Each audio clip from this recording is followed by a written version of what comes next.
காட்டு சொன்னீங்களே, அப்போ சின்ன பையனா இருந்தல்ல, வெக்கமா இருந்துச்சு. ஆனா இன்னைக்கு வெக்கம், மானம், சூடு, சொர்ணம் எதுவுமே இல்லடி. ஏன்னா இப்ப நான் வயசுக்கு வந்துட்டேன்ல. பாத்துக்கோ. எவ்வளவு கஷ்டப்பட்டு காமிச்சிட்டு இருக்கேன். எங்கடி பாக்குறேன்? இங்க பாரடி மோல. உனக்கு என்ன ஞாபகம் இருக்கா? நான் யாருன்னு தெரியுமா? சொல்லட்டுமா?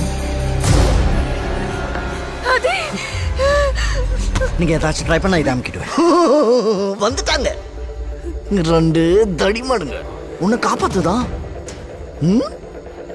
நான் தான் மெசேஜ் பண்ணேன். வாங்க, அதான் இங்க வந்திருக்கானுங்க.